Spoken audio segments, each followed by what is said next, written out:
Welcome everybody. This Audit Finance and Risk Committee meeting on the 1st of November. I'd like to welcome everybody and like to open the meeting with Councillor Karakia giving a Karakia and Mihi.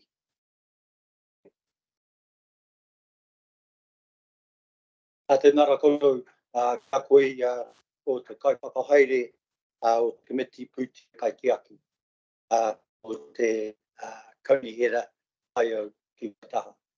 O reira, ko tēnei kakia Timatanga e hui hui e tāta.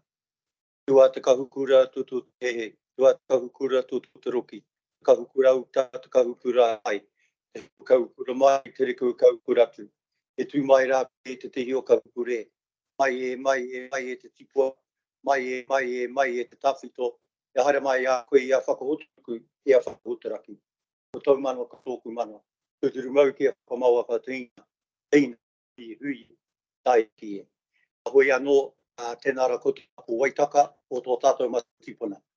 A ka me nui te mihi atu ki tō tātou matanui te raki, a koe te timataka me te whauteko tau ka tō.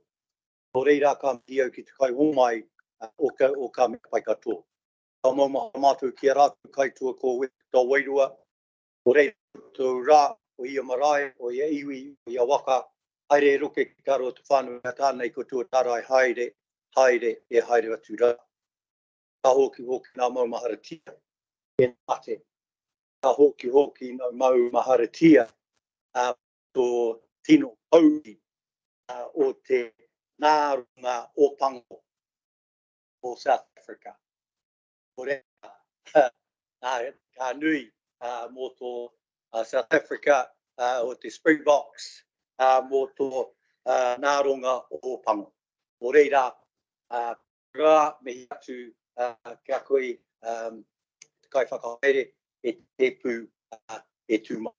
Nō reira, koutou rā, mihi atu mō tō kai mahi rakatia tumaki Stephanie koutou rā, mauri mai e whakako ki te kaupapa o te kaupapa kai taki putia. Mō reira, tēnā koutou, tēnā koutou, e mihi atu kia koutou katoa.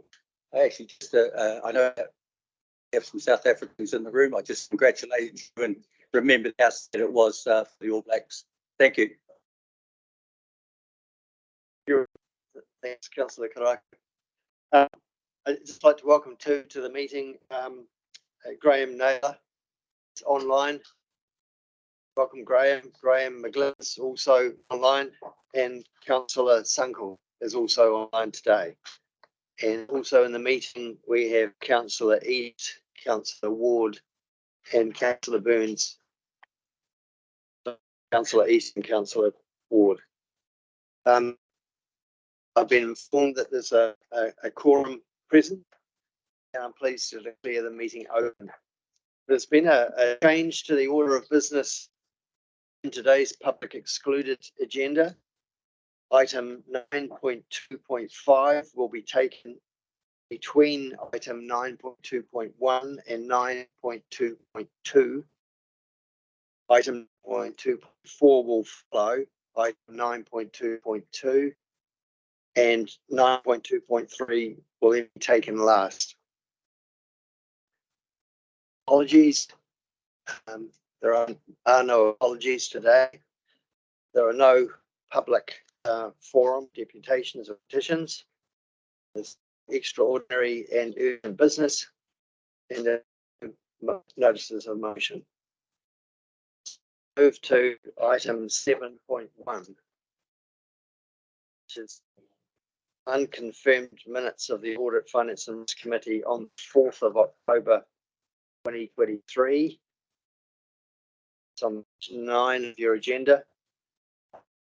So are there any matters of accuracy relating to the minutes?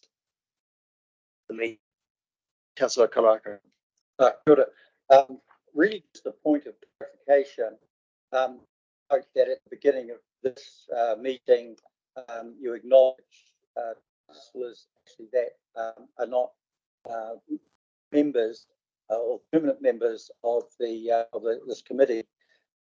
Is it recorded though in our minutes that if any councillors are in attendance, is their attendance recorded in the minutes? Okay, so I just Yes, it is. sorry, just a point. Then I just want clarification because Councillor Ward was at the last meeting, and did I miss it, or that I don't see an actual record that he attended. I think you will make that correction. So if there's no, apart from that, that issue,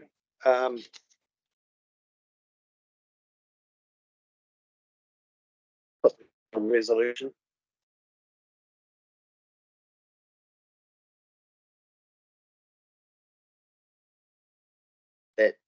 So item unconfirmed minutes, that the Audit Finance and Risk Committee confirms the minutes of Audit Finance and Risk Committee meeting held on the 4th of October 2023 as amended.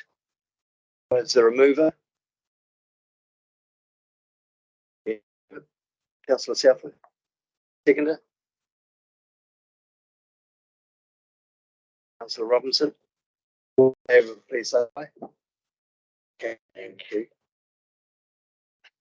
Move to item 8.1, which is the Audit Finance and Risk Committee Resolution Status Report.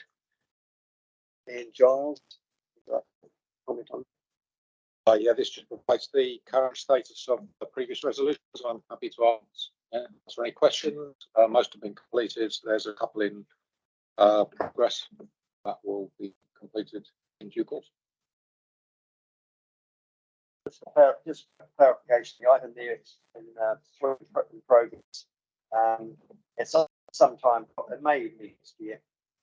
We'll gather and have a talk about forestry and land use opportunities. It's just had the evaluation of it's something.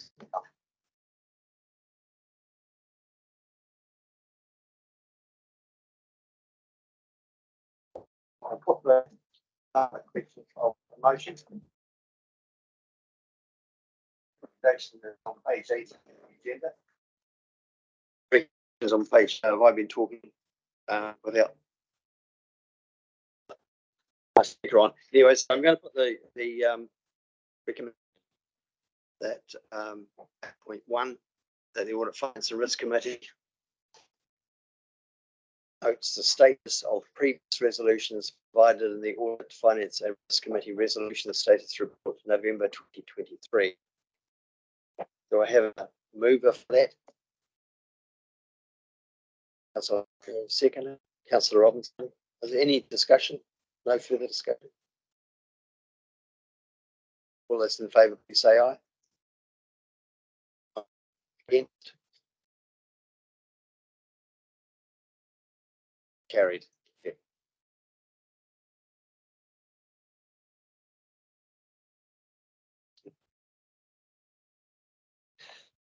We'll now move to 8.2, Health, Safety and Wellbeing Update. And Lisa Vanderplan, wondering if you could come to the table.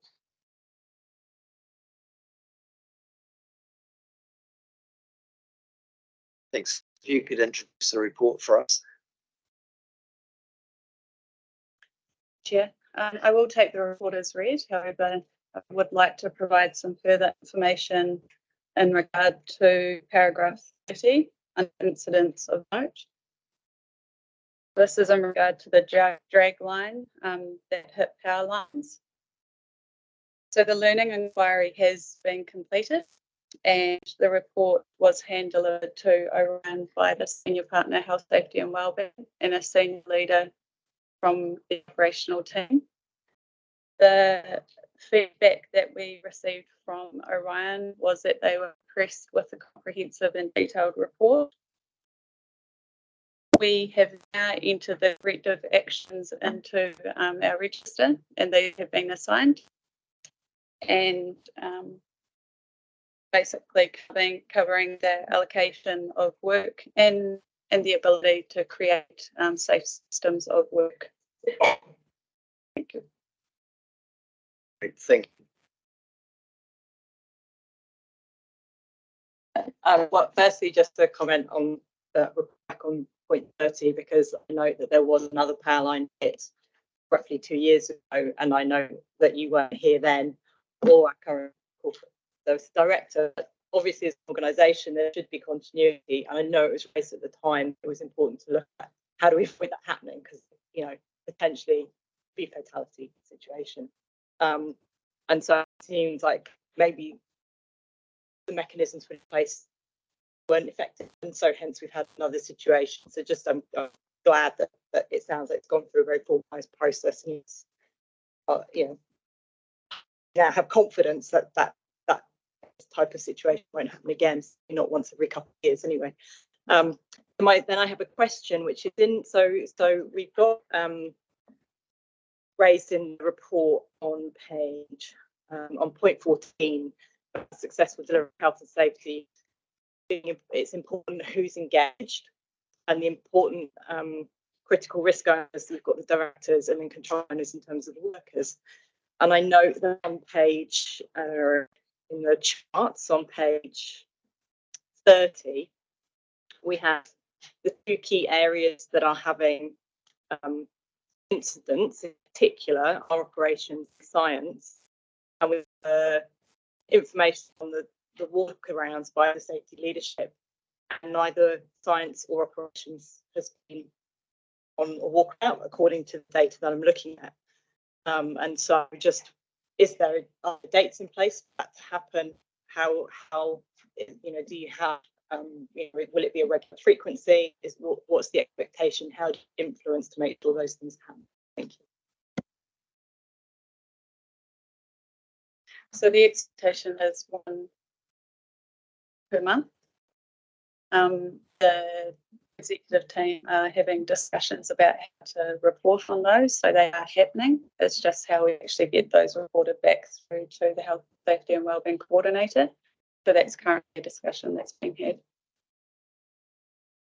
The part then is in terms of any recommendations or information comes through from that, how does that get reported, and is that just a management side, or is there a mechanism to report back through finance and risk, health and safety?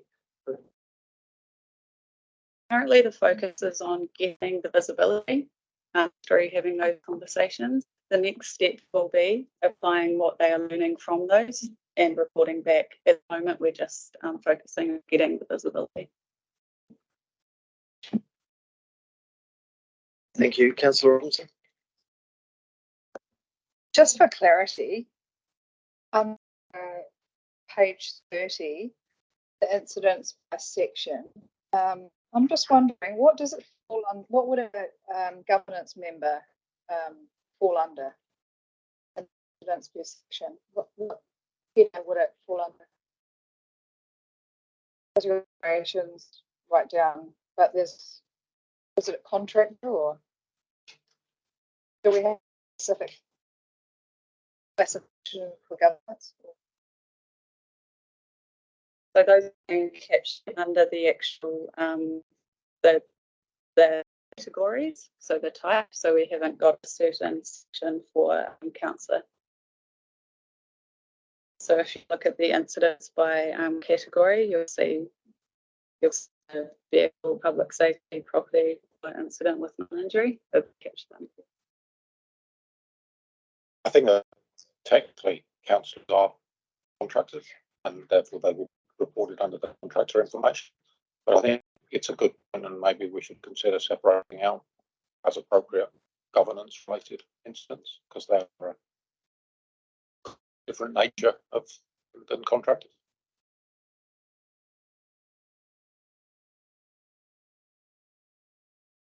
So I was wondering, just page 25, particularly interested in item 10 and item 11. I'm wondering if you could just explain the aim of the current health and safety direction and in terms of achieving the safe culture maturity across the organisation, and in particular looking at little figure 2 there, that you're aiming to strike a balance. I think if you could just elaborate a wee bit more on that.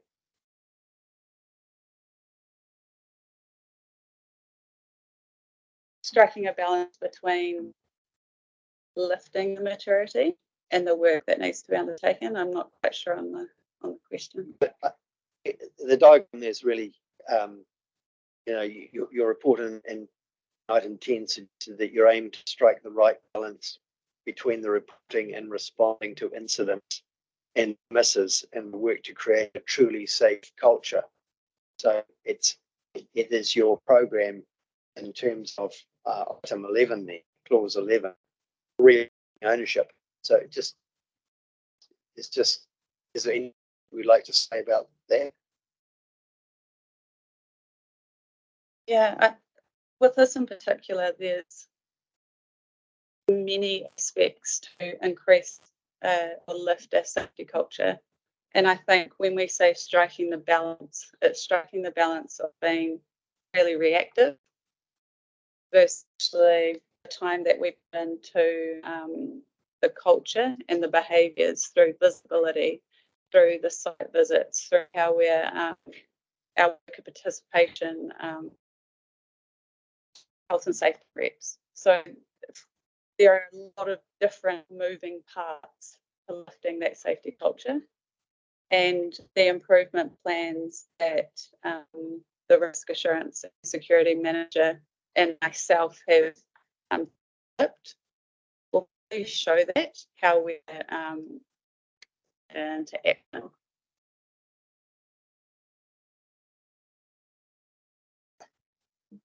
Thank you, Chair. In common with a number of areas that we're working on relating to the AFRC's remit, we're looking to ensure the right balance between compliance in terms of demonstrating and reporting, but also changing the culture of the organisation. So as Lisa said, the focus of the leadership is on raising the visibility and importance we place on the health and safety of our people by talking to our staff about their work, how they do it, how they feel able to raise issues, and rather than on checking that things are being. So we're trying to strike the right balance between encouraging people to report, so we've got a report, but also actually getting the right leadership and behaviours across the organisation to be safe. Thanks, Charles. Graham Naylor, you've got a question? Yes, thank you, Chair. With the ute that got submerged in the river, is it council policy to have glass breaking hammers installed in all utes and vehicles that go off-road?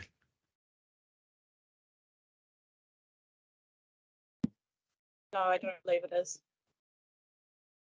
And overall, this the use of vehicles will be through the driving critical risk. When we deep dive through there, then we work through the different controls and so forth. Is it also a requirement for occupants of a ute to get out of the ute and determine the appropriate crossing when they have to go through water? Yes, it is, if it's safe to do so. Thank you. So what we're trying to do, just quickly, we're also trying to encourage those behaviours, so the stop and think, so that dynamic risk assessment that our people are, can think about if something happens or changes, that they stop and think and actually potentially make the decision to not cross a river. So that's what we're working through as well. Great. Thanks, Lisa. Are there any more questions? No more questions? Then may step down. Thank you very much, Lisa.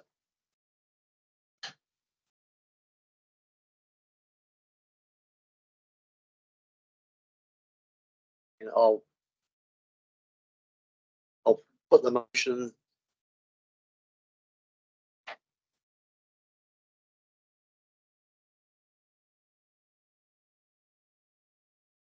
That recommends council that the terms of reference for the audits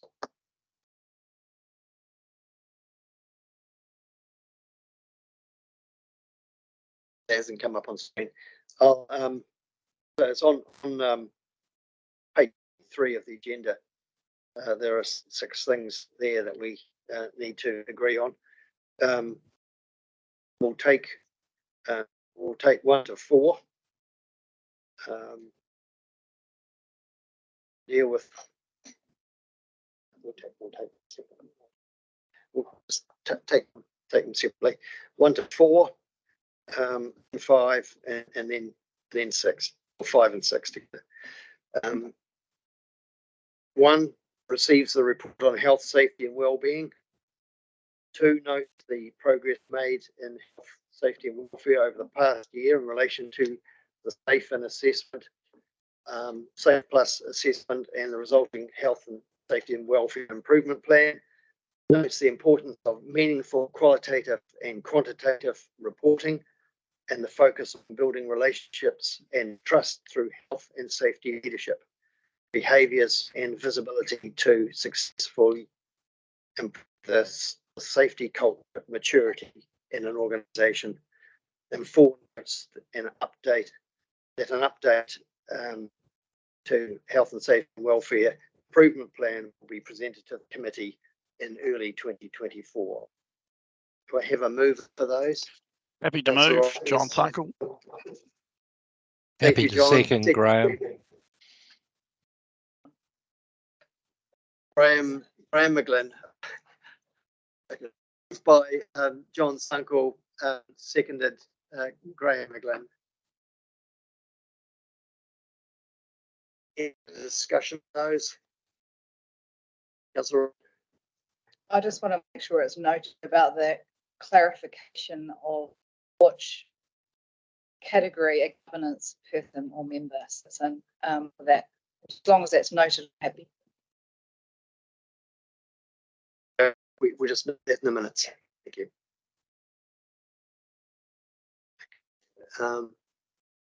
If there's a discussion, in that case, all those in favour, please say aye. Aye. Against? Aye. Yeah. Thank you. We'll now move to recommendation 5. Recommend council that a separate health and safety committee is not established. Do I have a mover? So moved. I'll second. Graham. Moved Graham Naylor, seconded Graham McGlynn. Any discussion on that? East, yeah. If I may prevail upon the chair to have speaking rights on this particular item. It was myself that asked for consideration several months ago. I'm a little surprised that it just comes as a line item here without any rationale or explanation to the recommendation. No understanding of why a separate committee is not seen as necessary. Questions around whether committee members have adequate health and safety expertise to provide oversight. Questions around whether the workload of the committee actually allows sufficient time for diligent oversight of health and safety.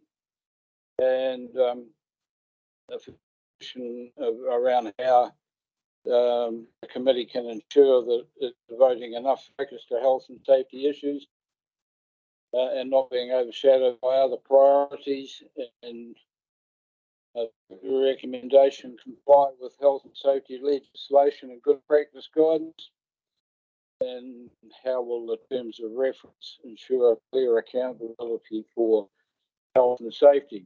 I've always had some concern that we have a paper presented to the Audit and Risk Committee with not a lot of detail behind it.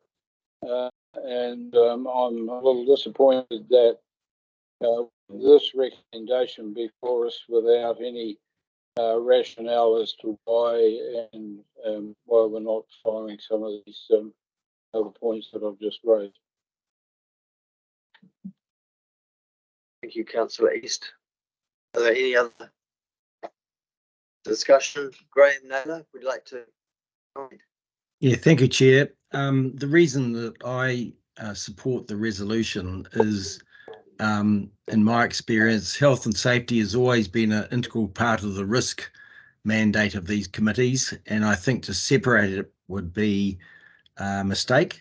And so I absolutely support that we don't ask for council to set up a separate committee, but I certainly support the last speaker's comments, and we've been working for some time on this committee to improve the reporting of health and safety and welfare that comes through to this committee.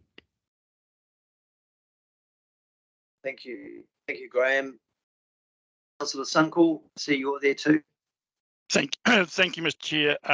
Reiterate Graham Naylor's comments. We have over the last 2 years been on a journey of uplift. We will recognise the consultancies, the work we've done to analyse and look at our health and safety programs. We've looked at deep dives. We've gone from a numeric to an iterative program. So in my belief, we have had significant uplift and we're continuing on that journey. And I think health and safety sits within the risk framework rather than being set outside. So that's the simple rationale from my point of view. We have shifted significantly and continue to move. Thank you. Thanks, John.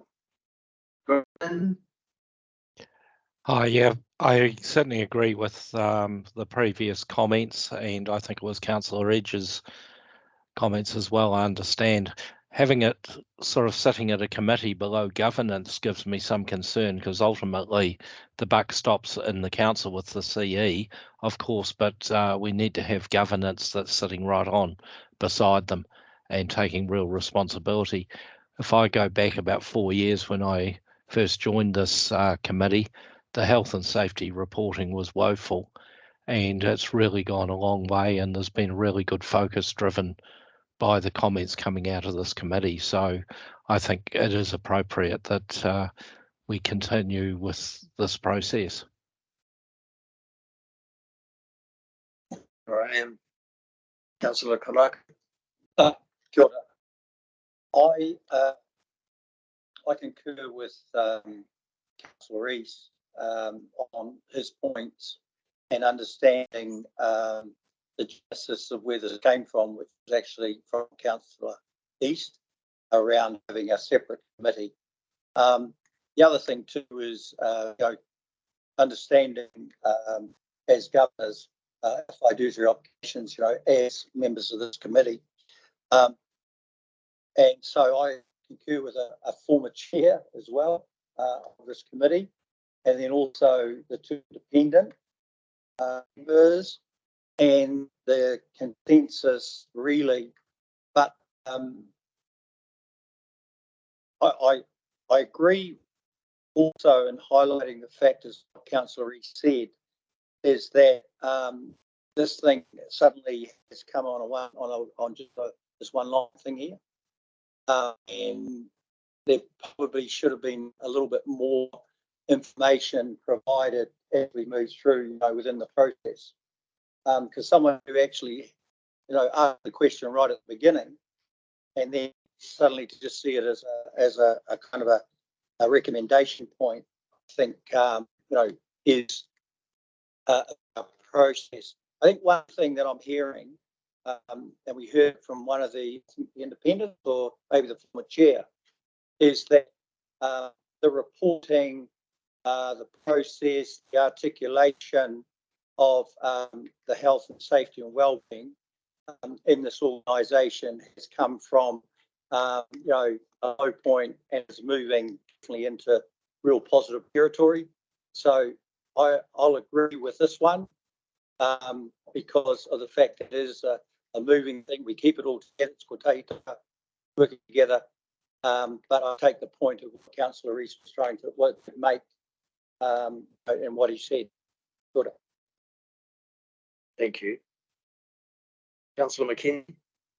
Well, I look, Nook has more eloquently than I could ever do just to describe my concerns, and that is, and could we just have a, is there a question here? Have we, as a committee, discussed the merits of a standalone health and welfare committee? I don't actually disagree with the recommendation.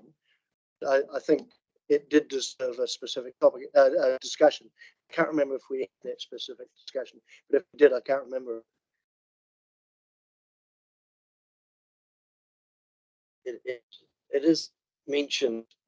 I think basically the general gist of my understanding of the reasons why Council raised the issue a while ago was just wanting to see what the planning process is behind, or what's behind health and safety, and this report is giving an update of that and showing the progress that we have moved along a lot in the last few months. Now, I refer you to page 28, clause 26 and 27, where there is a commentary about this recommendation. And 26 says, rather than creating a new separate committee, it's recommended that Audit, Finance and Risk Committee amends its terms of reference to more explicitly reflect the Council's expectations in relation to health and safety, and that's going to come in item 6. But item 27 is that this would then be consistent with a recommendation in the Safe Plus report. The term of reference for the Audit, Finance and Risk Committee should clearly describe its role and functions in relation to health and safety, which is really what's being said. We just need to reinforce this committee is the right place for assessing the risk of health and safety matters, rather than a separate committee. So it's really those sort of issues and reassurance to councillors that that's where we're headed. So if I may reply to look, as I say, I agree with the recommendation, so that's not the issue. But I think it was a serious query from a councillor that I don't think we've actually as I say, I don't disagree with the points 5, 26 and 27. I think they are a conclusion of where we should go, but I don't think we've probably given due diligence to the request from Councillor East in terms of giving it, actually saying this is a topic.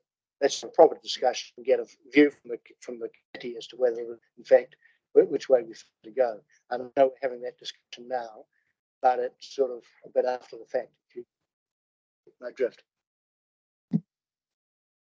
No, I appreciate that. I think this is a recommendation. So I don't have to use a recommendation because I think everybody supports the recommendation.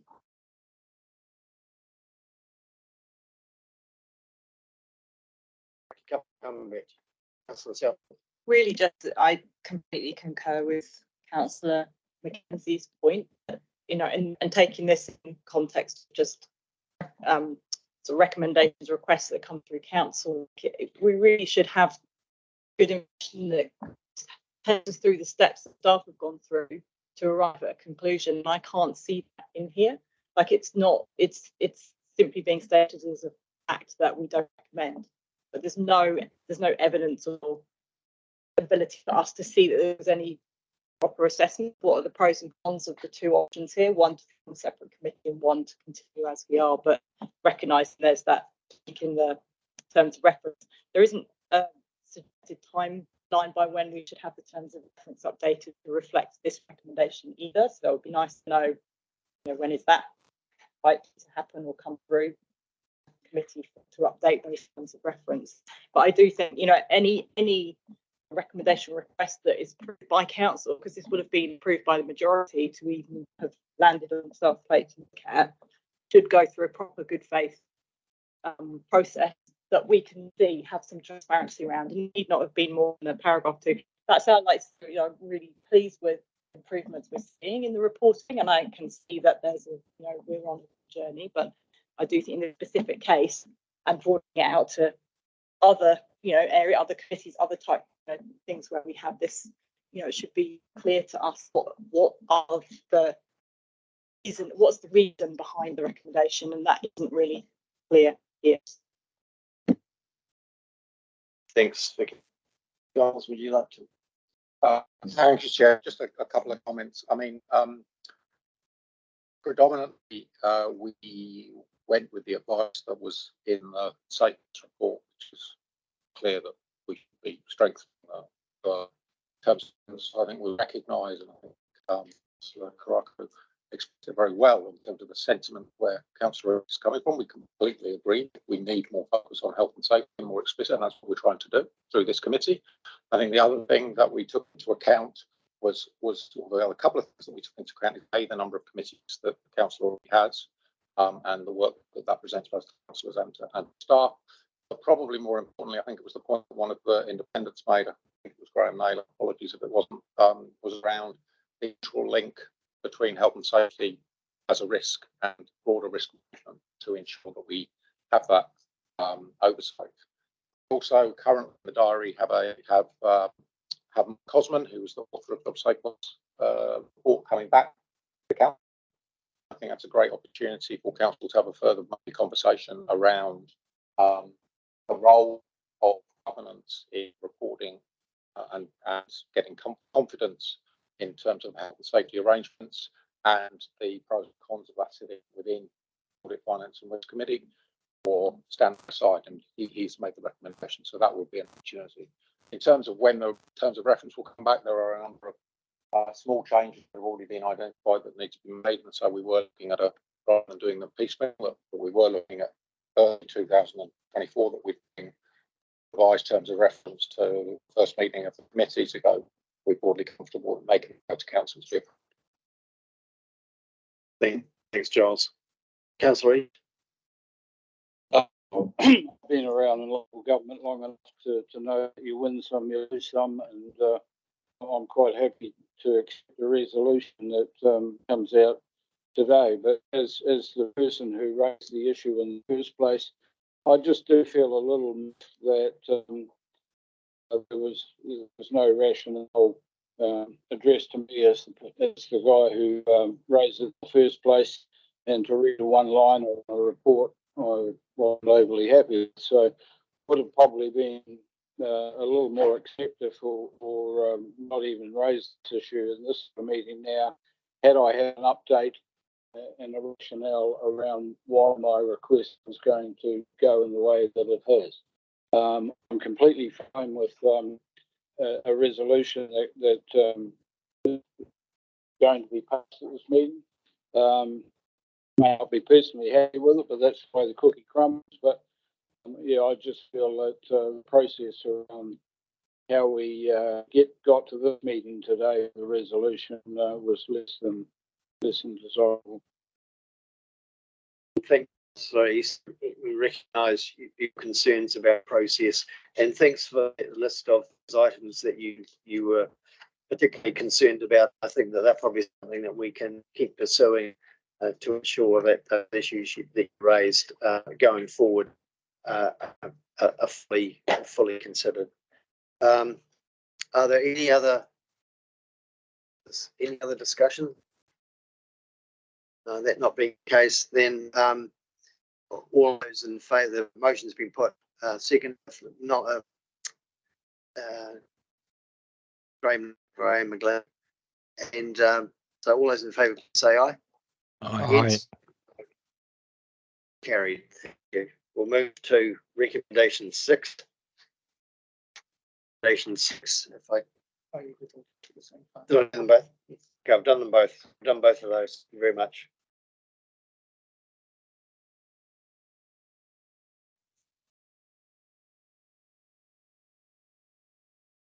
Move now to item 8.3, the Bancorp Treasury update. And Miles, Connor's coming to the table from Bancorp Treasury Services. It's actually David Walker. Yes.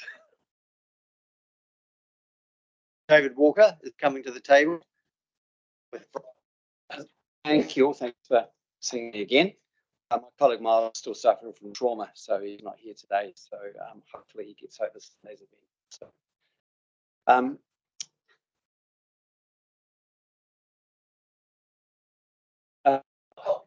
So today I intend to do things slightly differently than what we've done before. Firstly, we'll just do the compliance or the reporting side of it. Second, we'll look at a sort of a technical factor that I just wanted to run through. And then I'll start to talk about the outlook for interest rates and how it will affect the council, I think, in particularly in terms of its long-term plans. So that's the rough agenda.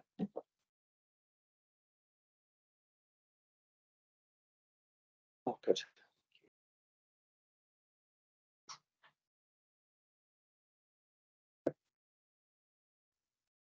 Okay, this one I hope you're sort of familiar with the slide. It really covers the key factors here. So basically, council has 85 million of debts, 45 million liquidity. It's a good maturity dates, and most importantly, from yourselves, from a compliance point of view, you're fully compliant with all the Treasury aspects that are required from us as advisors and from yourself. So that's basically a tick box thing there. I just focus on before the next page is the current level of liquidity that's being held, 45.6 million versus debt of 85, and also to a lesser extent the liquidity ratio. LGFA requires you to have a liquidity rate over 110%.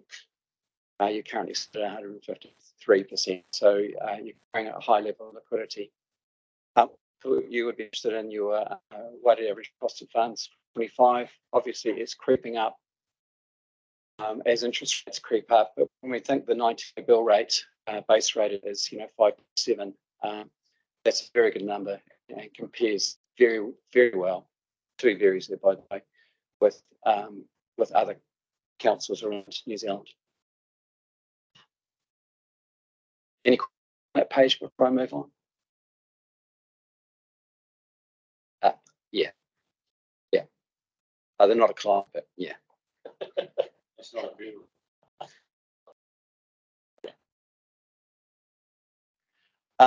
Just moving on to the next page, it's just an extension of what we discussed on the previous page. It covers your policy bands, and just some sort of just some effectively.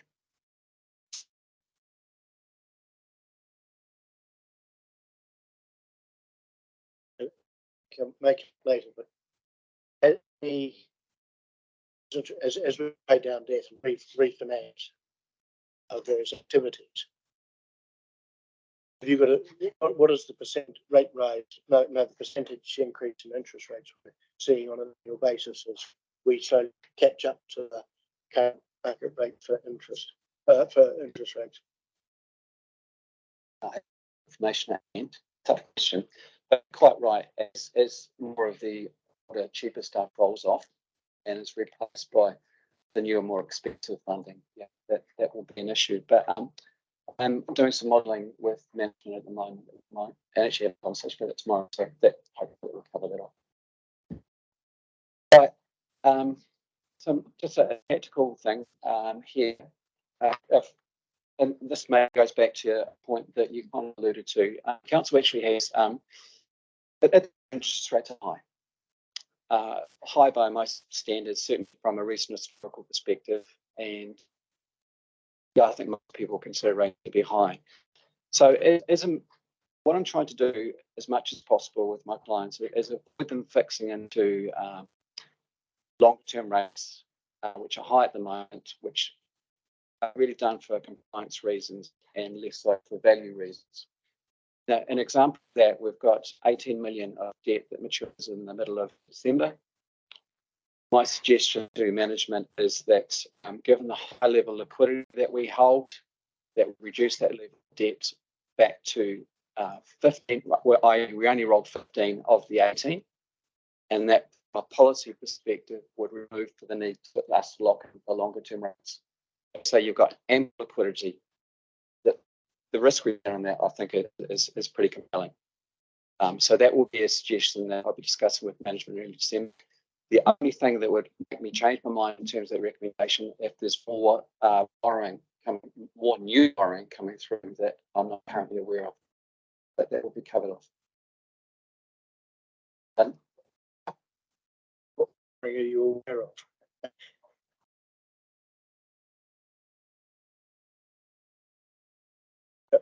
But does that include the proposed borrowing you've already built?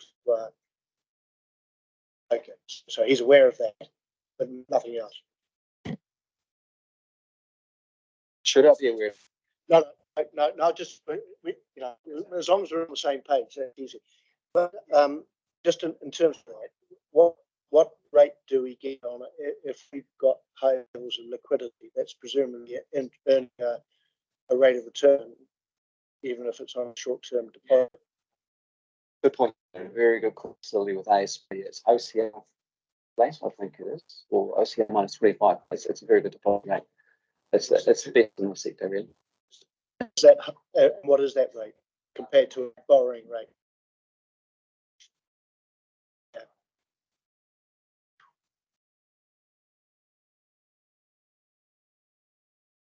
Sorry. So the overnight call rate's 5.5. You're paid around about in terms of deposits.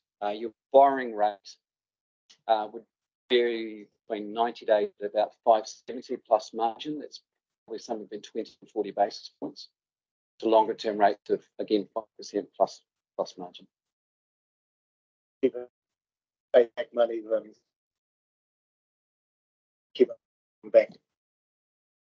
So that's a conversation to have with management in coming weeks. Right, moving on to the next slide. What's on our mind? See change of government, potentially changes to the Reserve Bank Act. There's some detail around that if anyone wants to talk about that. The next point about US politics. That's a bit what we're really trying to say there. What happens in the US matters to us here. From an investor point of view, the US rate is kind of the benchmark for whatever rates that investors choose to pay elsewhere in the world. So the situation in the US does matter to us. And factors around that include instability in the Middle East and Ukraine. A key though is that inflation is declining and is expected to decline, but probably at slower level than what everyone is anticipating and hoping for. And we'll get to that in the next couple of slides.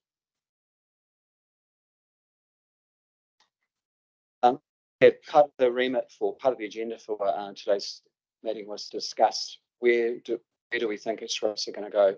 Now, here, this is from the Reserve Bank. Now, I would ask you to not put too much light in terms of that one, because it's Bank's job to keep inflation between 1% and 3%. So if they're not forecasting that rates are going to get back to those sorts of levels, then that's a really big question. So I think the next page sort of covers things in a better sense.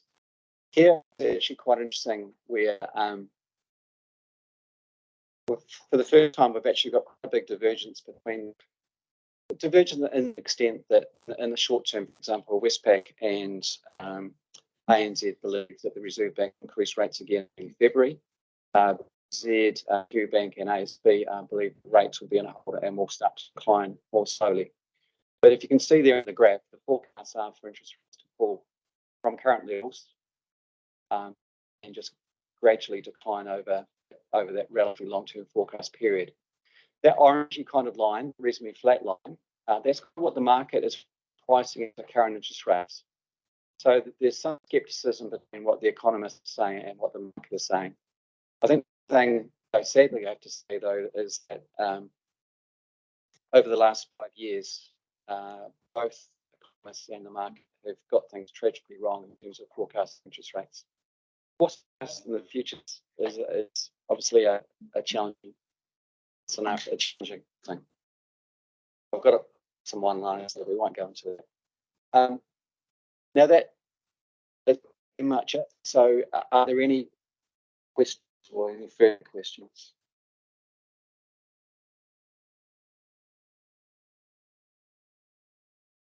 My apologies for being late. I'm really quite interested in terms of what a new government's fiscal policy might look like going forward. And you smiled there. And it was a grimace. Well, I don't expect you to actually go read any tea leaves everywhere. I mean, we've all been paying attention to some of the austerity that could come to central government. And we know that that'll have a dampening down effect in terms of the economy. Yes. See, we'll know the shape of the government. Hopefully, we'll know the shape of the government next week. But yes, you will have a tighter fiscal stance. Actually, slightly off topic, but related to that question is one of the key issues that is for the broader sector, the council community. The council sector is obviously 3 wards, or probably more accurately 2 wards now. How is that funded? It's really interesting that the National Act policies are significantly different than Labour's. And maybe going back to your point as well, New Zealand may not be in a position from a government point of view to fully support the spend that's planned in that area. But in terms of your general question, yeah, look, in general, like a left to centre, slightly right-wing government will have a tighter fiscal approach. I'm a little bit concerned about national tax policies and whether they're needed, but look, that's over the direction should be for a tighter fiscal stance. Again, a bit of a long way, but you can't hear with all the credentials to be able to answer. So, that's essentially what possibly could happen with inflationary. What people have on inflation, because that may be in line more with the Reserve Bank's requirement. This is where I throw in all things being equal line. It should be good for inflation. Yeah. This is a long bow, but probably just talking about what flavour of government we're going to get and all of that. You talk about unrest in Middle East and Ukraine. What about civil unrest in this country? How will that actually affect the markets? Around some of these new policies that could come in.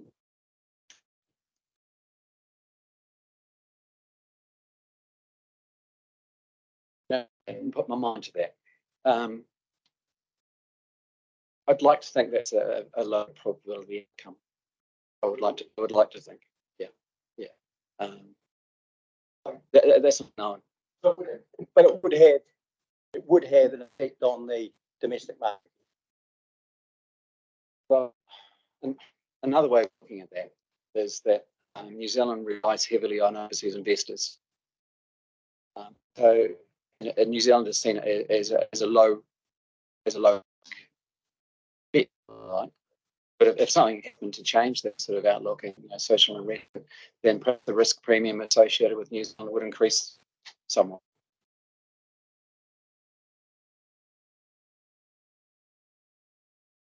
Are there any other questions, David?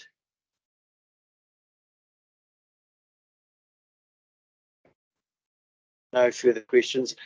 You really answered my question about the issue of fixed versus floating, and in the state of that we're in at the moment. If we have to borrow anything floating, but things are coming down, we're obviously in a better position. Thank you. Okay, thanks. Thank you all.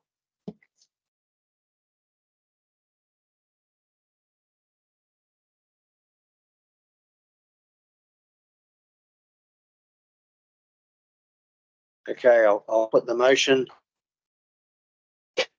that the Audit, Finance and Risk Committee receives a report from Bancorp Treasury Services to 30th of September 2023.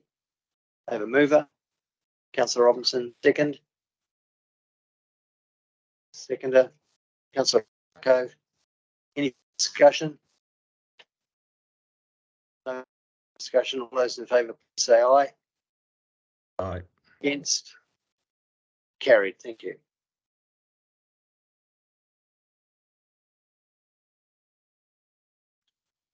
Now move to 8.4, the quarterly performance report, July to September 2023.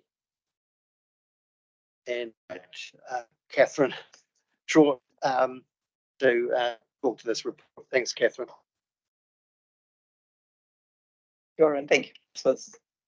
It gives me pleasure to present this quarterly report. It is the first quarterly report in a new format that started about following a request from council that we produced, reporting there is more streamlined and timely and is not as repetitive as it was. And so the objective has been to provide something that's transparent, relevant, reliable and timely and is simplified from where it was. So this is the first of those reports.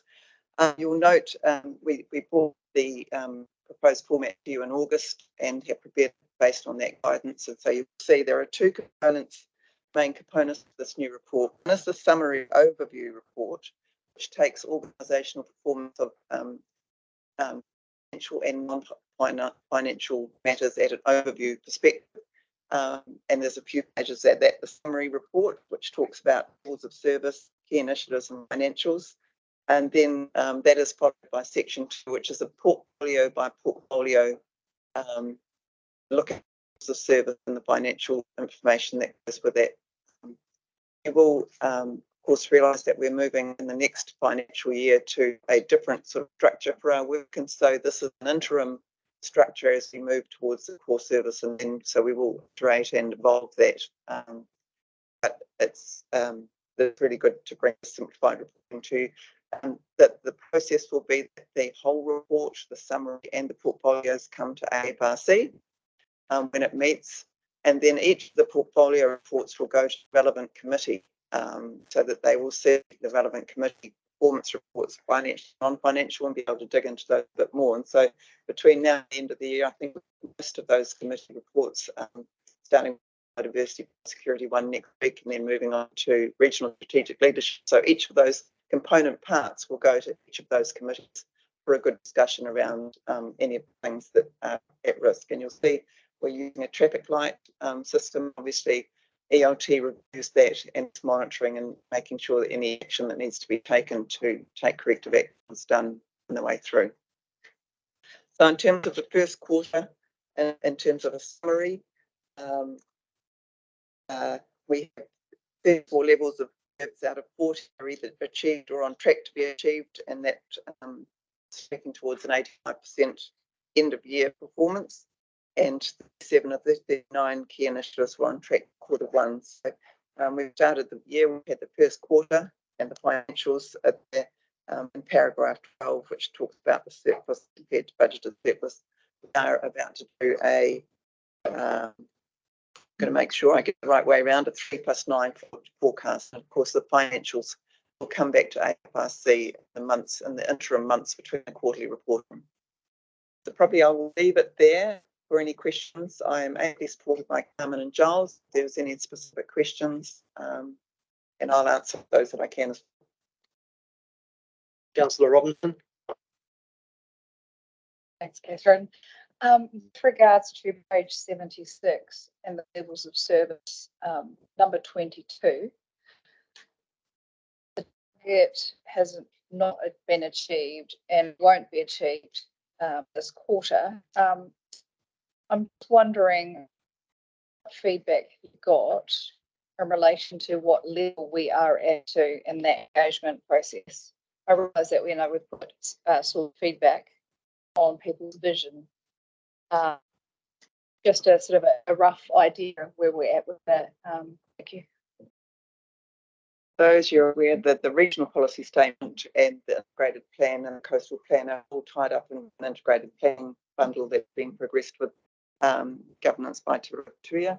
The first round of public engagement has completed and a summary report of that has been done and I believe has come to council.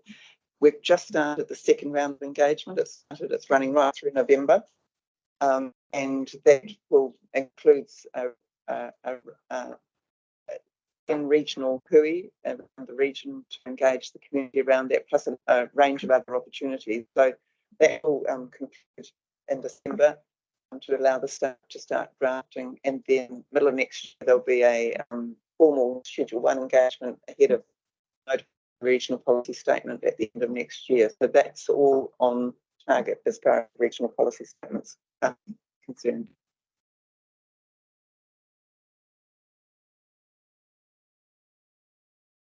Councillor Karakia and then Councillor Mackenzie.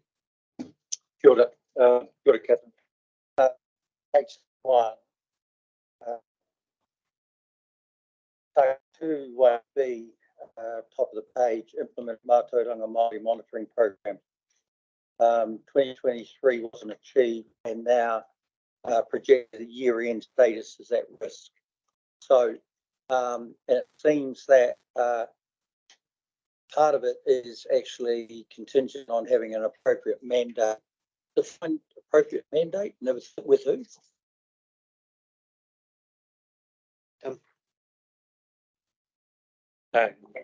Through you, Chair. I'll just take it back and then answer directly the question. But the last year's target was concerning a piece of work around a framework, and that has now been delivered, but it wasn't delivered in time for. That's why we failed last year's level of service, but it has now been delivered. What we're now in a position of doing is looking at that and thinking about it, because it's rather a top-down approach of saying this is a way of doing it, rather than walking through the Papatapu Punaka and saying what's the important issues to be monitored in your rohi, and that's the mandate that we're wanting to work on. So it's an issue that several of us have been looking at recently and thinking about how can we move this forward. And I guess the main point I'd say is that in moving it forward, there is a considerable amount of monitoring that is being done, funded through Environment Canterbury. And what we just want to do is pull that together a little bit to say, okay, here's a comprehensive way, but we're trying to move away from what I suppose is perhaps a more traditional Environment Canterbury way, which is kind of coming from top down and say we want to work from the bottom up. So we're concentrating on. It is at risk, but I am reasonably confident that we will be able to deliver this by the end of this year. Thanks, Tim. Councillor. Thanks, Mr. Chairman. My question relates to point 27, page 55. You talk about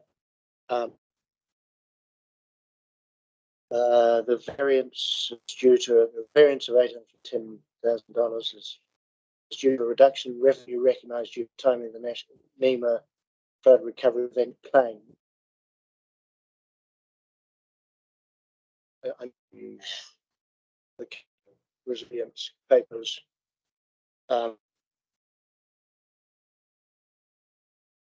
The contribution can funding flood recovery is $2 million higher than they expected, and therefore the NEMA claim was less, but we have a claim we're preparing for another additional 1.8 million. Is that what you're referring to, or is there something else you're referring to here?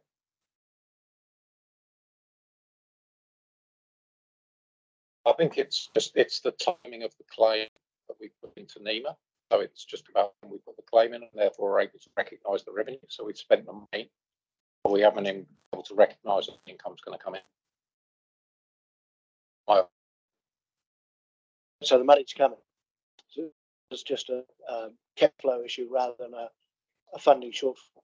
Recognise income when we put in the claim's been accepted, rather than well, we spent the money and we know we're going to get the income. So we recognise it when we prepared the claim to go to NEMA. So it's a timing issue. Just the clarity I'm looking for. Thank you. Graham McGlynn and then Councillor Southworth, and then Councillor Robinson. Through you, Chair, page 55, paragraph 24, states there is a problem with internet connectivity between the Justice and Emergency Services Precinct, which creates a potential risk of a delay activating the Emergency Coordination Centre during an emergency. We all know that we don't know when the next emergency is going to happen. Do we have a plan B that could be implemented to cover that scenario so that there is no delay?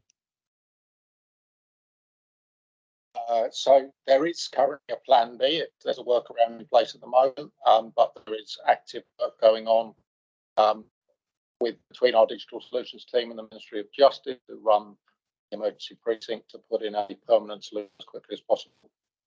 That's why the paragraph highlights that work is being undertaken. We did have a solution, but then various changes in the way that the emergency management centre was running the Justice Precinct. But it was as soon as possible. If I may, a supplementary. So if there was an emergency today, is there something that could be jury rigged in place to get over this issue? There is currently an arrangement in place. It's not what we'd like it to be, but it certainly works and functions. So we will be able to respond to an emergency. Thank you. Thank you. Councillor Smith. Yeah, on page 89 and target 35.3 about monitoring more 80% of priority consents, that's noted as being at risk. And also then on page 92, looking at improving delivery of compliance monitoring enforcement, we've got a description that we're continuing to explore and implement options to improve delivery. There's nothing, it's not particularly specific, there's no specific timelines. Just to get a sense, I know we've been doing work on the consents backlog and we've got a solution. And I know we're always looking backwards and we're sort of progressing forwards. But yeah, we'd like to have a bit more information on that and more we have certainty. There is a paper coming to the next Regional Leadership Committee, which will update that committee to a consensus on a plan going forward, so that should address the question that you raised with quite rightly. This is the end of September. There's a lot of work being done. Will be covered in the paper at the next Regional Leadership Committee. Councillor. Page 55, 28, and I'm not sure whether or not in the circumstances this can be answered or not, but with regards to the wrecked Osprey Carina vessel, I see all costs are being reported, and I know they're quite hefty to date. But it's saying that we're expected to be fully recoverable. In what circumstances, I guess, would it be that some parts would be held back or not recoverable? And any idea why it would be? Sorry, I didn't say this earlier, and but I'm wondering if it can be even answered. I think I think the expectation is that, given the nature of the events, that the costs are recoverable, because they normally are. But we can certainly provide a brief update to the circumstances in which costs are recoverable and circumstances in which they're not recoverable.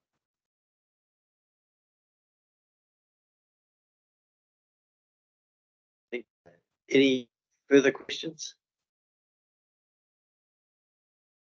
Thanks, Catherine. Leave the table, and I'll put the motions. They're on page 51.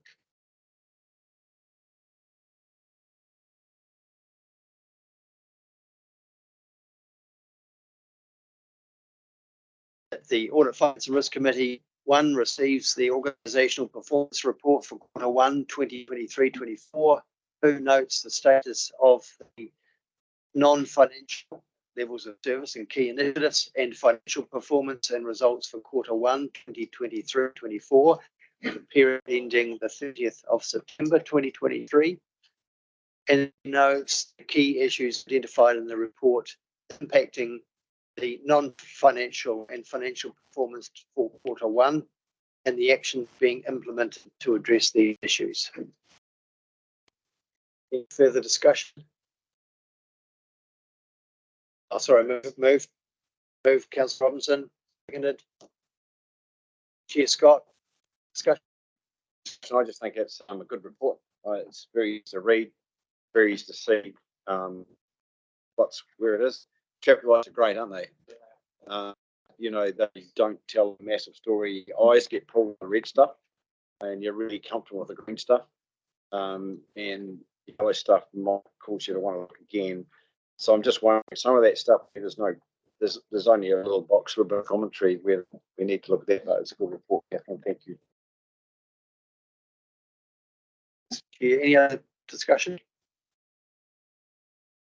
Yeah, I want to reiterate that I think the the change that you made were really good. The tables were really clear to understand where we were with things, and I think the narrative that went with each of those was really good too. And then of course that's supported by the level of service pages in the two. You can see where things were going, so it's great. Thank you. No further discussion. Those in favour, please say aye. Aye. No. Carry. Thank you very much. Now, move to item 8.5, insurance renewal, and Brian, one of you could come to the table. Yeah, this is just the second tranche of insurance renewals for the year. The first tranche, the public liability and professional indemnity insurance, was previously completed in June. This is for the mostly the standard property-related insurances, plus a sprinkling of smaller liability-related insurance. The good news is that despite the state of the market at the moment, we managed to eke out an 11% increase in the premium for the following year, with very few changes in terms. So it's a pretty favourable deal. So really just any questions? Questions, Chair Scott? Yeah, look, these guys, these guys do very small work for me, but the thing that really amazes me is the changing names. They were whatever they were, and now they're Bromley Lockwood. You get used to it, and you think says Gallagher, you wonder what the hell we're talking about. So I wonder, and this is a pretty obscure question, but I wonder, is this symptomatic of the changing underwriting circumstances in the world? I mean, we've got some, but we've got some concerns, I guess, generic concerns in terms of stuff that's high risk for individuals, especially along, vulnerable communities along the coast, high inundation areas, and all sorts of things. Am I being too sinister with that assumption?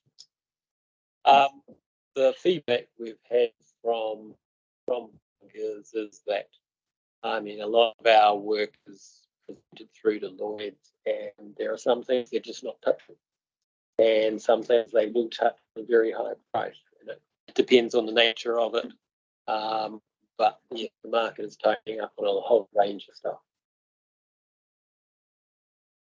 I guess we have Bancorp here that gives us a view of the future. Insurance markets have witches can look at, look into the future, or people that understand what this may look like. We tend to be informed by ourselves a lot.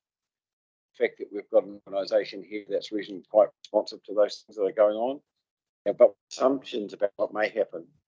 We make assumptions about what might happen in New Zealand, what might happen across the regional sector. Is that advice? Do you're aware that advice might be around? Well, they can give us broad advice on the state of the market. Of course, if you have a cyclone, coming, and for example, the Hawke's Bay issue, it's completely wrecked the market for that kind of insurance. So a year ago, you wouldn't have necessarily seen. Councillor Scott. And yeah, myself down a rabbit hole pretty quickly, but I just wonder whether we should consider a wider conversation about the risk that we see. I mean, every document that we have, we've got climate change to it. And every time we see climate change, you go, oh, I don't know what that means. And we are getting closer to understanding what that means. This thing could happen as a rug pulled out from under us in terms of what we can and can't do. Now, I'm just wondering whether that's a central jobs. It may be appropriate, like we have Bancorp in, when we're talking about financial markets, maybe should focus into to give us an overview of insurance markets and just to begin that conversation, which we can then decide how we want to take forward, given what is currently insurable, what isn't insurable, and as Brian says, insurable at a high watering cost. Yeah, thanks for this. We'll just note that that suggestion in the minutes, Peter. Graham Naylor and then Councillor Mackenzie. Thank you, Chair. Excuse me. Given the motor vehicles are now covered on a burning cost basis, is management proposing any action to try and get down the cost of accidents? We haven't yet taken any specific steps on that, but we do note that this year has had a strong downward trend already, which is why we've had such good response in terms of our premiums on that. But yes, they're obviously it's part of the health and safety, etc., in terms of training drivers, etc. So there are programs around it. Yeah, it's moving in the right direction at this stage. Just to add what Brian said, I think the paper on health and safety it's a great link that they're really conscious that one of our biggest risks ultimately is driving not only on road but also off road, and that there are a significant number of misses. And what we're trying to make sure is people are trained appropriately before they go out, check their vehicle, but all of that we are getting them to record where there are misses so that we can identify things that we can support before accidents happen. It's where those things start to come together, and the importance of recording that information and people recognising that, you know, driving is really dangerous, whether you're doing it in your personal life or in your professional life, and we kind of seem to take it for granted, but we've all been there. Councillor Mackenzie, and then we'll go to you, Graham McGlynn.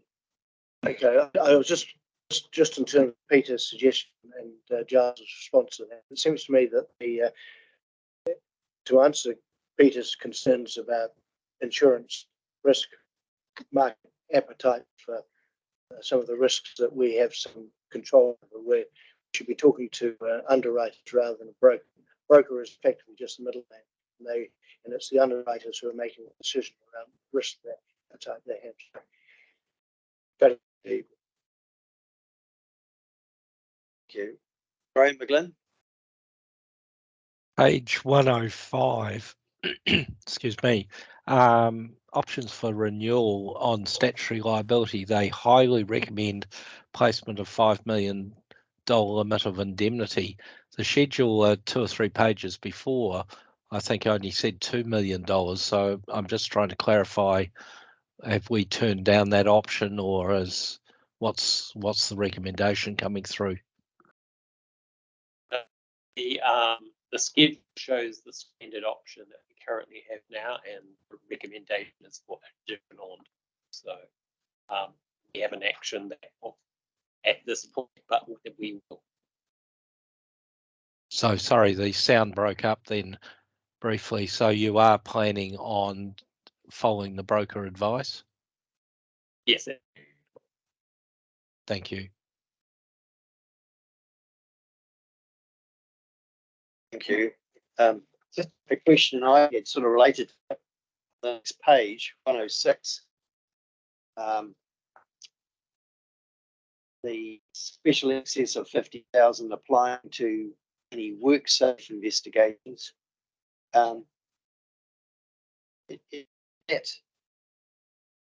Given health and safety stuff, is that seen by the broker and yourselves as being a reasonable level of insurance for those? That particular excess was the only way to get cover.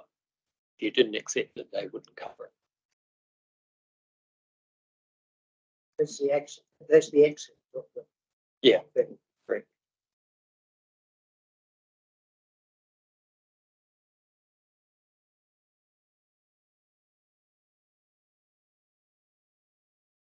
No further questions? The motion,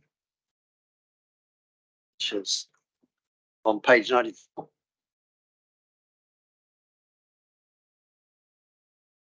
That the Audit, Finance and Risk Committee, one, notes that council insurance policies for material damage, business interruption, motor vehicle, public liability response and technical support, statutory liability, employers liability, crime, fidelity, travel and marine hull have been renewed commencing the 1st of November 2023. Insurance renewal report prepared by Council's insurance broker Gallagher, formerly Crombie Lockwood, attachment 8.5.1. I have a mover. Councillor Cole, seconder. Happy to Councillor second. Robin. Oh, thank you. Second by Graham Glenn. Any further question?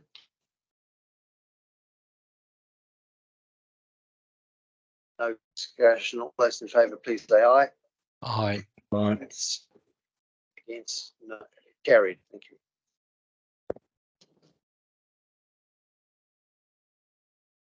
Move now to item 8.6. Expenditure, and Brian, would like to talk to that.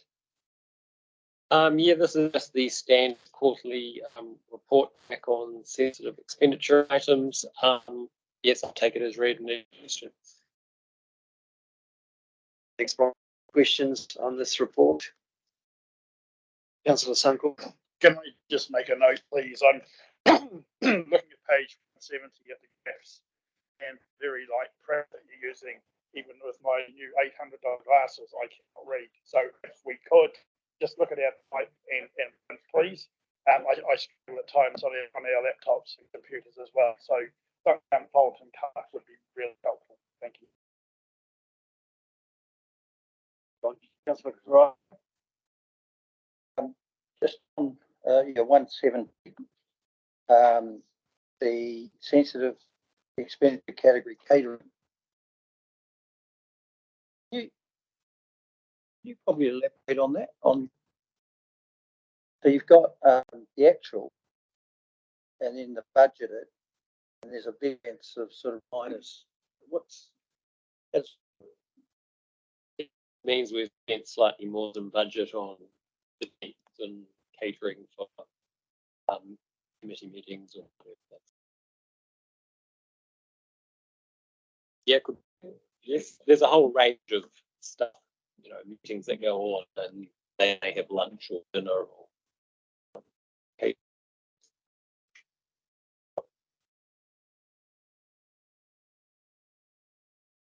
Gets to your tough, they get my best lunch. Thank you. Any further questions?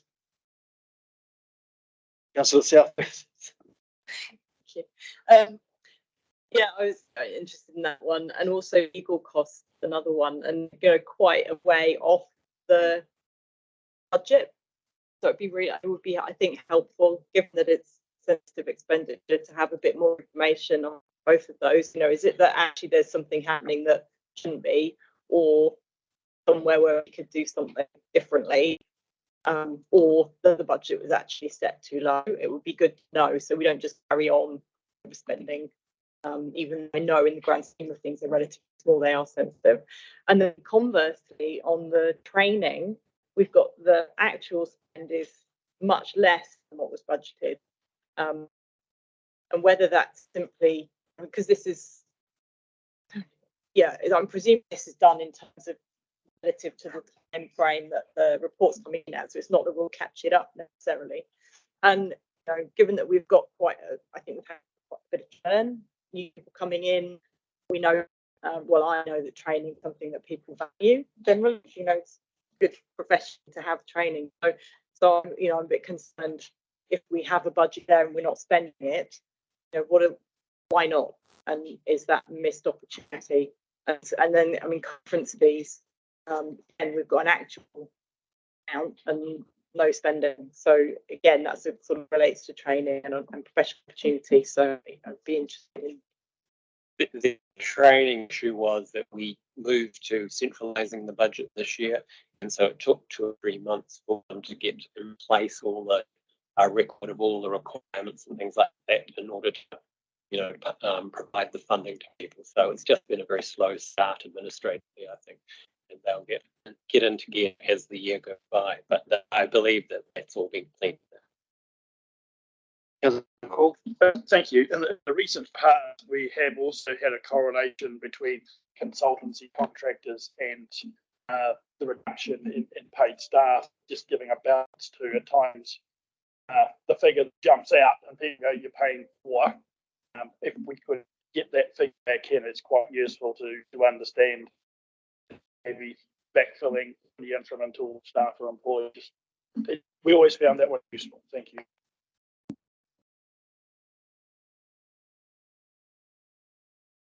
Thanks. Any other questions? No other questions, and I'll put the motion. On page 168.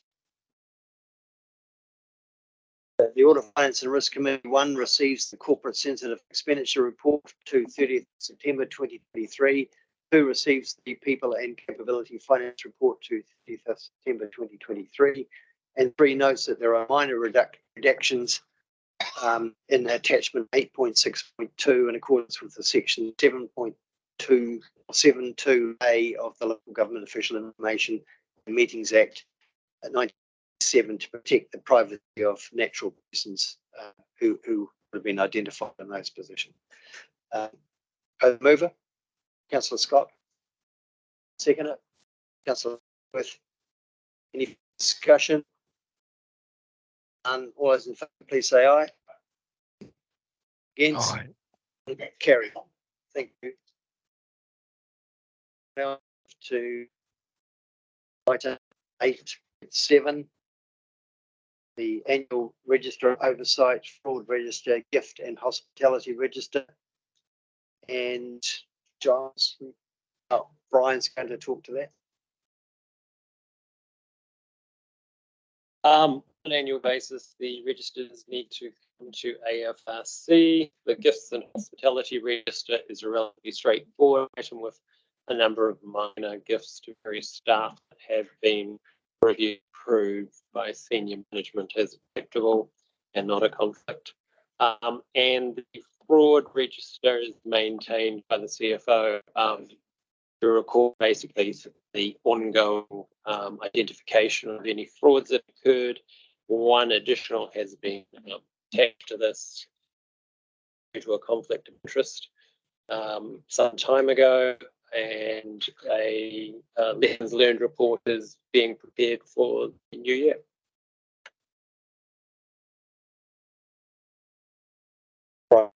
Any questions or clarifications for Brian? Scott? My name there, page 176. I have no recollection of that at all. So, well, somebody. I would not know what they're like. I approve somebody. Oh, okay. Because I was thinking, oh, I've gone crazy here. You've approved somebody. No, I'm happy. I'm happy, Grant. Thank you. It's like Midsummer's Dream or something. Missed that.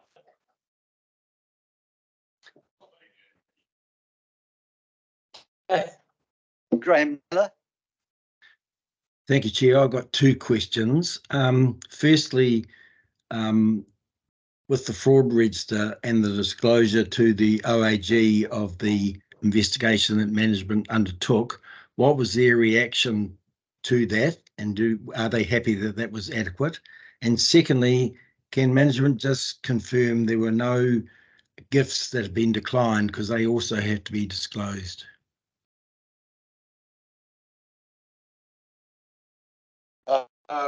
The OAG were kept fully informed during the process. They provided the report to the audit, provided to the auditor. They provided it to the OAG for review. We have had further discussions with them. They will be making a comment in the management letter, and we'll be following up to make sure that lessons learned are being appropriately taken forward. Obviously, they reached the conclusion, quite rightly in my view, that it didn't impact on the accounts, and the unmodified audit opinion was issued last week. But there will be a comment in their management letter, which will come to this committee in the new year once we have finalised it with New Zealand. In terms of the declined gigs and hospitality, the best that we've had from my general counsel is that declined offers should not be recorded in the register. However, if that's the view of the committee, we can certainly update that to make sure that declined offers of hospitality are notified, given that many people balloon numbers of invitations to various events, which could be construed as being offers of hospitality. Thank you.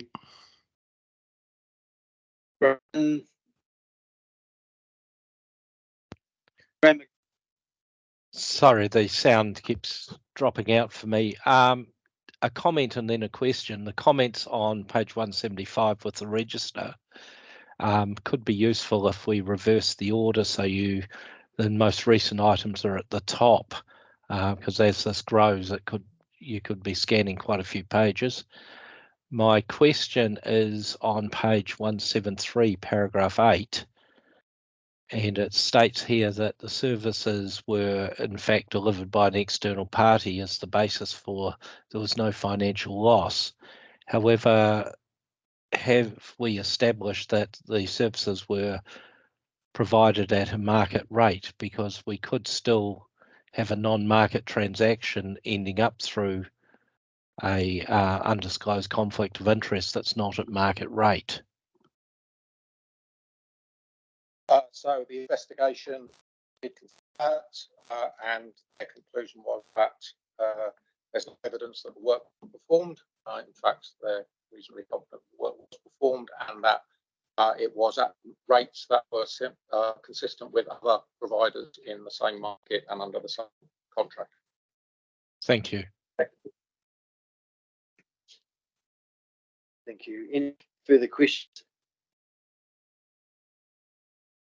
No further questions, I'll put the motion.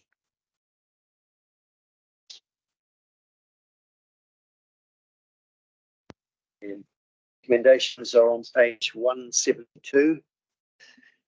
That the Audit, Finance and Risk Committee 1 receives the fraud register and notes the additional entry related to the 2022-23 financial year. 2 notes that a lessons learned report will be presented to the committee in early 2024. 3 the gifts and hospitality register. 4 notes that both the fraud register and the gifts and hospitality register will be reported to the committee on an annual basis. I have a move over that. Councillor Sakul, Councillor Sallow second. Further discussion? No further discussion. All those in favour, please say aye. Against? Resolution. We'll now, the resolution to go into public excluded. And I move that Tanya Smeets, Manager of Risk Assurance and Security Capability, remain after the public have been excluded for item 9.2.2 on the public excluded agenda, and that in Champion, Acting Chief Information Officer, Champion Chief Technology Officer, remain after the public have been excluded for item 9.2.5, as they have knowledge relevant to the matters under consideration. And at 2:36 p.m. the resolution to exclude the public set out on page 178 to 180 of the agenda be adopted. Right. Mover. Councillor Robinson, second. Councillor Karakia, all those in favour say aye. Carried, thank you. Aye. We're now back into the meeting with a couple of minutes to attend to. Okay, one of them is reference to item 9 at the beginning of the text. I just read out those people who were allowed to be in attendance to this process. We left a couple of people out, so I'm going to read this and then I'll just ask for endorsement. That Ian Campion, Chief Technology Officer, remains after the public have been excluded for item 9.2.5 of the public excluded agenda, and Yanita Victor, Audit Partner of PricewaterhouseCoopers, remains after the public have been excluded for item 9.2.2 of the public excluded agenda, and that Stefan Theron, Senior Advisor, Audit Assurance, Tanya Smeets, Manager Risk Assurance and Security, and Robin Fitcher, General Counsel, remain after the public have been excluded for the entire public excluded session, as they have knowledge that is relevant to the matters under consideration.